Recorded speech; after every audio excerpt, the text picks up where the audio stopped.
Os antigos filósofos gregos acreditavam que havia apenas 4 elementos: terra, ar, fogo e água. E o ar era o elemento fundamental.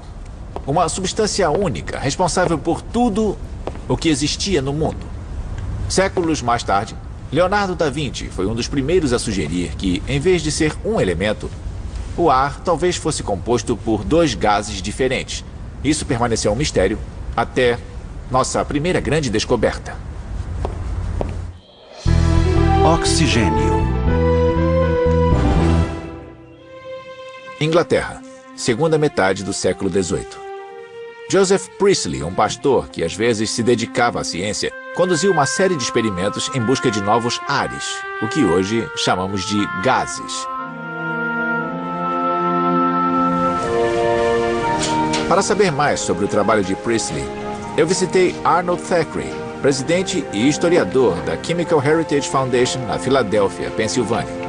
Priestley escreveu muito sobre todos os assuntos que você pode imaginar. Ele escreveu sobre história, sobre religião, sobre política, sobre... Ciência? Escreveu sobre ciência sem parar. Priestley era o homem que sabia de tudo. Ele discorria sobre a prática, sobre a história, sobre a teoria. Era literalmente o homem que sabia de tudo. Mas, além de tudo isso, Priestley também fez um famoso experimento, não é? Exatamente. E havia 2 coisas envolvidas neste experimento.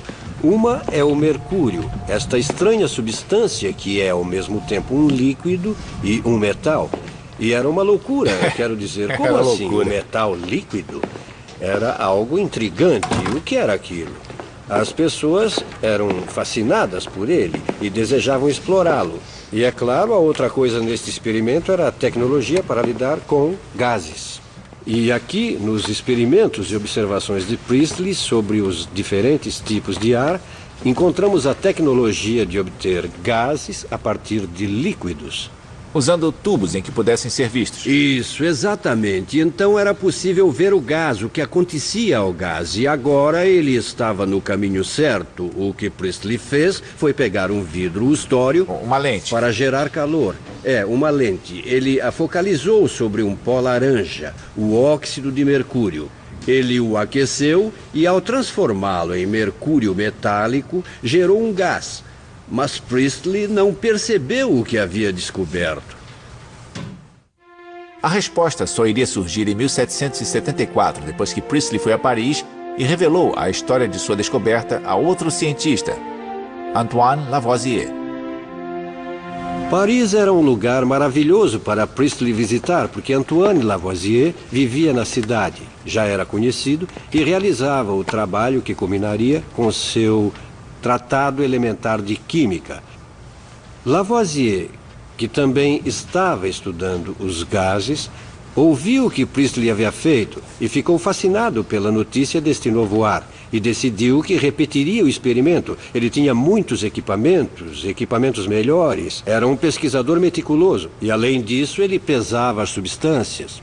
Lavoisier, ao pesar, disse que algo estava sendo emitido e chamou o ar emitido de oxigênio. Ele reescreveu todo o tratado sobre química e criou uma lista de elementos que ainda usamos hoje. Oxigênio, hidrogênio, enxofre.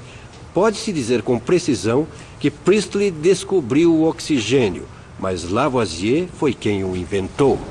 Então, com o trabalho experimental de Priestley sobre gases, com a descoberta do oxigênio e a articulação de um sistema de nomenclatura por Lavoisier, temos todo o esquema conceitual sobre o qual os trabalhos acadêmicos do século XIX se basearam. A inovação industrial do século XX, temos as farmacêuticas, a biotecnologia, temos telefones celulares, temos o plástico, isso mesmo. E todas essas coisas começaram com a descoberta do oxigênio. Foi como tudo começou.